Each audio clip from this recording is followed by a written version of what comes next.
Two men, two trucks, two YouTube channels launched the same year, in the same niche, in the same state. One of them just crossed 2 million subscribers and 1 billion views. The other, still sitting under 300,000. On paper, that gap makes no sense. Both of them pull wrecked vehicles out of places no normal tow truck could ever reach. Both of them built loyal audiences who keep coming back. So what actually separates them? It's not skill, it's not dedication, and it's definitely not effort.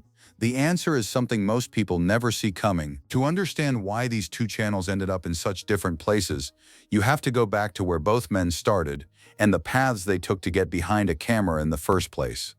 Matt Wetzel spent 12 years in the roofing business before he ever thought about YouTube, 10 of those years as an employee, 2 running his own company. In 2009, he bought a shop in Hurricane, Utah, along with the assets of a local towing company, and founded Red Ryder Towing. By 2013, he had purchased Winder Towing, the operation he still runs today. He was a conventional tow truck driver for a decade, road recoveries, highway calls, the kind of work most people never think twice about. Off-road recovery only entered the picture when a friend introduced him to kinetic energy ropes. Matt later said that without that single conversation, he probably never would have found off-road recovery profitable at all. He started filming in 2019, launched on March 28th, and spent the first year sleeping 2 to 3 hours a night while editing videos on his iPhone after everyone else had gone to bed. Rory Irish got into it completely differently. He moved back to Moab, started working at an off-road shop, and slowly became the person his friends called when something went wrong on the trail. One call turned into another, word spread. His 1982 Chevy pickup, already half built into a rock crawler, became the Trailmater almost by accident, piece by piece, recovery by recovery. He launched his YouTube channel on September 12, 2019, less than 6 months after Matt. Same year, same niche, completely different origin story. And that difference in origin would shape everything that came after. Here's where the gap starts to make a lot more sense. Rory Irish runs Trailmater largely alone.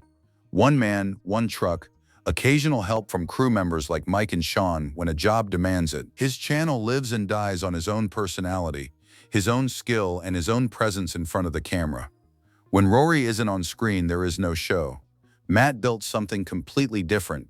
From the beginning, MOR was an ensemble, his wife Jamie handling the billing and the business side, his son Rudy on fabrication and trail driving, Tom, a nuclear engineer by training, building recovery rigs and acting as Matt's sounding board since the mid-1990s, Lizzie, practically family, wielding a welder better than most men twice her age, Kayfabe running operations behind the scenes, and then there was Ed. Ed Robin was an elderly gold miner who had been living in the shop before Matt ever bought it. Rather than push him out, Matt kept him on, eventually building him a proper apartment inside the shop. In his own words, Ed was just an old gold miner and guard dog. But to the audience, he became something much more than that. His plain-spoken wisdom and unshakable positive outlook turned him into one of the most beloved figures on the entire channel. When Ed passed away from health complications in October 2021, the grief from the fan base was enormous, the kind of grief people feel when they lose someone they actually knew.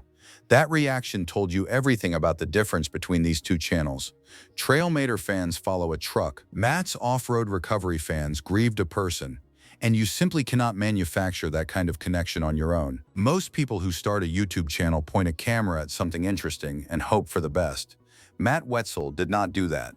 Before he ever uploaded a video, Matt spent months studying what actually made YouTube channels succeed. He described it as hyper-focusing, the same obsessive attention to detail he had applied to every other challenge in his life. He watched successful creators, reverse-engineered what they were doing, and figured out the specific ingredients that kept viewers watching. By the time he hit record for the first time, he already had a plan. That plan became the 3-part formula that MOR still runs on today. Every video opens the same way. The incoming call, a stranded motorist describing their situation and location. Then comes the fast-motion journey to the scene, dogs running alongside the recovery vehicles, music setting the pace, and finally the rescue itself, chaotic, creative, and almost always more complicated than it looked at the start. It sounds simple, but that structure is a retention machine, and Matt knew exactly what he was building. He edited everything himself on an iPhone using an app called LumaFusion because he refused to sit at a desktop. During the first year, he was still running a 24-hour towing company during the day, locking himself in his attic at night to edit, surviving on 2 to 3 hours of sleep. Within 6 to 8 months, he had his first video cross 1 million views. Rory, meanwhile, filmed his day. Raw footage, minimal editing, real-time storytelling, no formula, no structure built for retention. Just a man, a truck, and whatever happened to be on the trail that afternoon. Both approaches are honest. Only one of them was built to scale. If you spend any time in the comments sections and forums where both fan bases hang out, one theme comes up again and again when people talk about Trailmater. Words like honest, raw, real. Viewers describe Rory's content as down-to-earth and humble. No sensationalism, no glitz, none of the clickbait theatrics that dominate the broader off-road YouTube space. One viewer put it simply, saying Rory's videos had none of the sensationalism, glitz, glamour, skin, and clickbait that had taken over the niche. That reputation wasn't an accident, it was a choice. Rory has kept a deliberate distance from the sponsor-heavy model that funds most channels his size and larger. His most notable brand relationship is with BF Goodrich, and that only happened because a follower recommended the tires to him first. He tried them, loved them, and partnered with them. That's a very different origin to a sponsorship deal than most YouTubers would ever admit to. At one point, he was openly called the Dollar General version of Matt's off-road recovery in a YouTube comment. He rolled with it without missing a beat. Matt took a completely different stance, and there's no shame in it.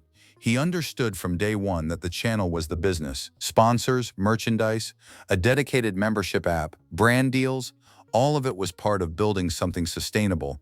Matt didn't stumble into commercialization. He planned for it. The result is two creators who built genuinely different relationships with their audiences. Rory's viewers trust him precisely because he never seems to be selling anything. Matt's viewers are invested in him because he built a world big enough to get lost in.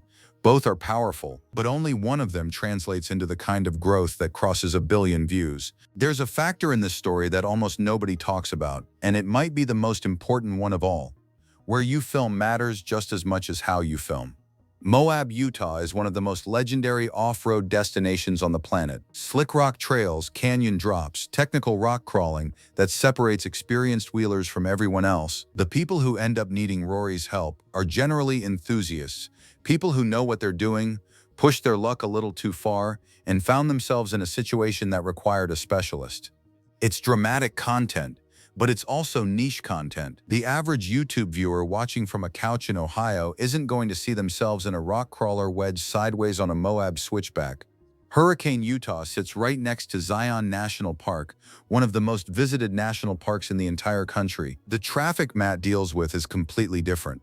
Rental Jeeps driven by tourists who've never seen dirt before, side-by-sides piloted by families on holiday, everyday vehicles that wandered off the pavement and immediately regretted it. Matt's rescues are relatable in a way that goes far beyond the off-road community. Almost anyone watching can look at a minivan stuck in a flash flood and think, yeah, I could see how that happens. That relatability is a growth engine that Rory simply doesn't have access to in Moab. Rory's recoveries are technical masterclasses that a dedicated audience genuinely appreciates and respects. But appreciation and respect don't always translate into shares, recommendations, and the kind of casual viewership that pushes a channel past 1 million subscribers. Geography isn't destiny, but in YouTube it's closer to destiny than most creators would like to admit. Every channel hits a ceiling eventually. The question is whether that ceiling is built into the model from the very beginning. For Trailmater it is. Rory Irish is the business. He takes the calls, drives the truck, does the recoveries, and films the content. There are only so many hours in a day and only so many jobs a single operator can physically handle. No matter how good he gets or how loyal his audience becomes, the operation can only grow as fast as one man can grow. That's not a criticism, it's just the reality of what he built. Matt saw that problem coming before it ever arrived and built systems specifically designed to avoid it. Multiple recovery rigs, a full crew handling different aspects of the operation, a dedicated editing team that started with Tucker in 2021 and expanded from there, Hofe running the business side, the channel could keep producing content even when Matt himself was stretched thin because the infrastructure existed to support it. That's not a YouTube channel. That's a media company wearing the clothes of a recovery operation.